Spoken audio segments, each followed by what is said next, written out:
Welcome back to my channel Bong Anu. তো আজকে চলে এসেছি নতুন একটা ভিডিও নিয়ে। তা আজকের ভিডিওটা কি হতে চলেছে টাইটেল আর থাম্বনেল দেখে অবশ্যই বুঝতে পারছো। তো আজকের ভিডিওটা হতে চলেছে আমরা মায়াপুর যাচ্ছি। তো মায়াপুর কে কে যাচ্ছে? আমি, মা মা ওখানে আছে, আর আর কে কে যাচ্ছে সেটা দেখাচ্ছি। তো আমরা আমাদের বেলডাঙ্গা স্টেশনে পৌঁছে গেছি। টিকিট কাউন্টারে গিয়ে টিকিট কেটে নিলাম। দুটো টিকিটে 3 জনের টিকিট আছে, টিকিটটা কাটা হয়ে গেল। এবার 1 নম্বর প্ল্যাটফর্ম থেকে 2 নম্বর প্ল্যাটফর্মে যেতে হচ্ছে, কারণ 2 নম্বর প্ল্যাটফর্মে ট্রেন আসবে। তো যাওয়া যাক। 2 নম্বর প্ল্যাটফর্মে পৌঁছে গিয়েছি, ট্রেন আসার অপেক্ষায় এখন আমরা। আর হ্যাঁ, আমরা বেলডাঙ্গা থেকে প্রথমে ধুবুলিয়া যাবো। তো ধুবুলিয়া যাওয়ার জন্য ট্রেনের টিকিটের মূল্য হলো 20 টাকা। তো ট্রেনে উঠেও গিয়েছি, বেলডাঙ্গা ট্রেন ছেড়েও দিল। তো যাই হোক, ট্রেন থেকে নেমে পড়লাম, ধুবুলিয়া পৌঁছে গিয়েছি। এরপর টোটো করলাম মায়াপুর যাওয়ার জন্য, টোটো ভাড়া 40 টাকা। তো মায়াপুরে দেখতেই পাচ্ছ স্কনের দৃশ্য দেখাচ্ছি। এটা যদিও আমরা প্রথমে স্কনে ঢুকিনি, আমরা গিয়েছিলাম ওইদিকে অনেক মঠ ছিল, তো সেই মঠগুলো দেখবার জন্য। তো এটা রাস্তা দিয়ে যখন যাচ্ছি সেই দৃশ্য সে দেখো অনেক দোকান বসেছে। তো পৌঁছে গেছি মায়াপুর। এটা হলো শ্রী চৈতন্য গৌড়ীয় মঠ।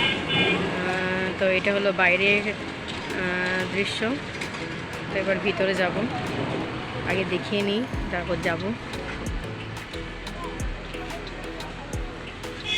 তো এটা হলো মঠের ভিতরের দৃশ্যটি। তো এখানে করে মন্দির তৈরি হয়েছে, নতুন করে মন্দিরটা কমপ্লিট হয়নি। দুজনটা দেখো হরে কৃষ্ণ করতে করতে চলে যাচ্ছে।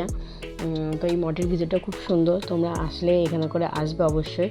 আর এই জায়গাটা তো আমার খুব ভালো লেগেছে। এখানে দেখো শ্রীকৃষ্ণ যখন তার বৃন্দাবনের গ্রামবাসীদের বৃষ্টিপাতের হাত থেকে বা বজ্রবিদ্যুতের হাত থেকে বাঁচানোর জন্য কড়ি আঙুল করে পাহাড় তুলেছিল, তো সেই দৃশ্যটা এখানে দেওয়া হয়েছে। তো খুব সুন্দর। এখান থেকে একটু ভিতরে গেলে একটি পুকুরটা দেখো খুব সুন্দর, একদম পরিষ্কার জল।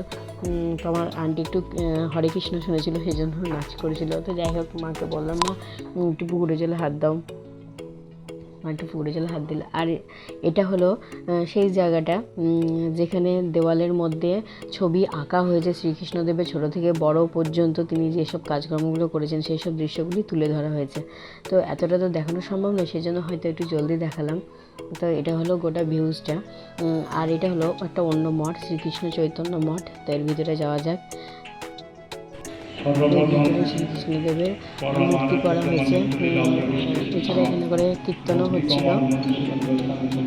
তো এরপর আমরা মায়াপুরের স্কনে চলে আসি, স্কনের ভিতর প্রবেশ করি।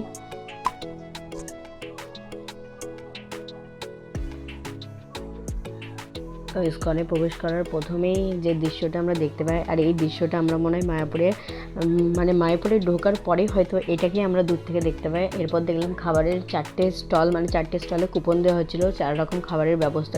যে টিকিটটা কাটে, আমরা 40 টাকার খাবারটা খেয়েছিলাম। আর এটা হলো স্কনের ভিতরে একটা পিছনের দিক, এখানে করে ভগবান শ্রীকৃষ্ণদেবের আরতি চলছিল, সেটা আমরা দেখেছিলাম, কিন্তু ছবি তোলা যাবে না তাই দেখাতে পারলাম না। আর এটা হলো অন্য একটা দিকে যেখানে শরবত দেওয়া হচ্ছিল।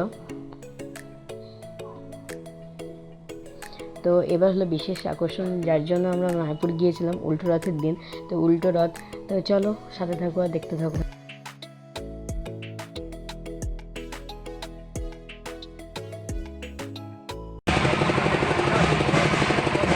প্রহণ্ডী বিজয়ের মাধ্যমে গুন্ডিচা মন্দির থেকে ধীরে ধীরে আমরা একের পর এক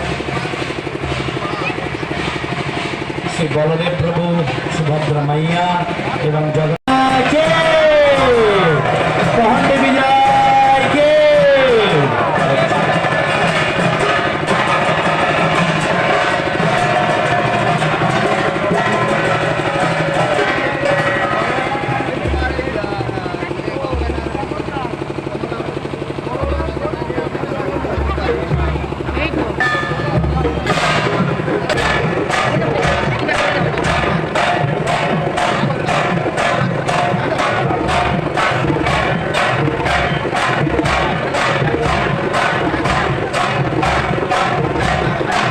সুভদ্রা মাইয়াকে সুভদ্রা মাইয়াকে এবং ভক্তবৃন্দ কমিটির মাধ্যমে বাচ্চা যাচ্ছে বাজিয়ে একে একটি মন্দির থেকে আমরা গুন্ডিচা মন্দির থেকে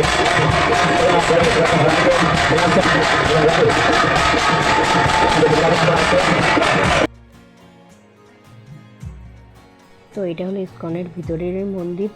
মন্দিরে আমরা প্রবেশ করেছিলাম, তবে প্রবেশের সময় মনে হয় 1টার সময় বন্ধ হয়ে গেছিলো, সেই টাইমে যেতে পারিনি। বিকাল 4টের সময় আবার খুলেছিল, তখন গিয়েছিলাম।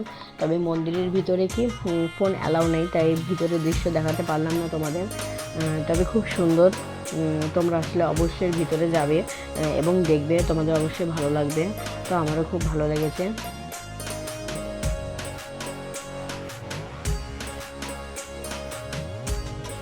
এরপরে আমরা লাইন দিয়েছিলাম খাবারের জন্য লাইন দিতে হয়েছিল। দেখো এই জায়গাটায় খাবার মানে খেতে গিয়েছিলাম।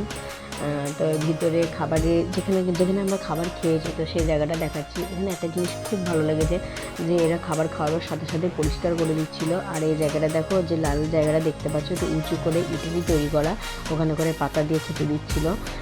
তো যাই হোক, খুব ভালো, খাবারটাও খুব ভালো। 40 টাকার খাবারে প্রথমে মেনু হলো খিচুড়ি, খিচুড়ির পর দেওয়া হয়েছিল ভাত, তারপর দেওয়া হয়েছিল সয়াবিন, আলু আর পটল দিয়ে একটা তরকারি, তারপর দেওয়া ছিল ডাল, তারপর পোড়াটা আলু সমস্ত কিছু সবজি দিয়ে একটা তরকারি, তারপর দেওয়া হয়েছিল চাটনি। তো যাই হোক, আমার খুব ভালো লেগেছিলো আর পেট ভরে খেতে দেওয়া হয়েছিল। এটা হলো মঠের ভিতরে একটি ছোট মন্দির, এখানে পুজো হচ্ছিল। এরপর দেখো, এটা হলো স্কনের ভিতরে প্রবেশের পরে একটা ছোটো কুটি দেখতে পাবে, যেটা হলো খড়ের চালের, কিন্তু খুব ঠান্ডা ছিল জায়গাটা, আর কীর্তন হচ্ছিল, তোমরা শুনতে পাবে। যদি কেউ ভাবো যে আমি বসবো একটু সময় কাটাবো, তো এখানেই কাটাতে পারো, খুব সুন্দর। তো আমরা খেতে যাওয়ার পরেই রথ বেরিয়ে গেছিলো, সেটা আমরা দেখতে পাইনি।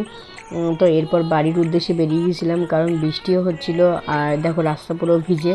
তো এটা বাড়ি আসার সময় দেখাচ্ছি তোমাদের। তো রথ তো ওখানে দেখা হলো না, তো রাস্তায় আস্তে আস্তে যাই হোক ভগবান একটা রথ দেখিয়ে দিলেন, জগন্নাথ দেব। তো দেখো, একটা রথ আসছে।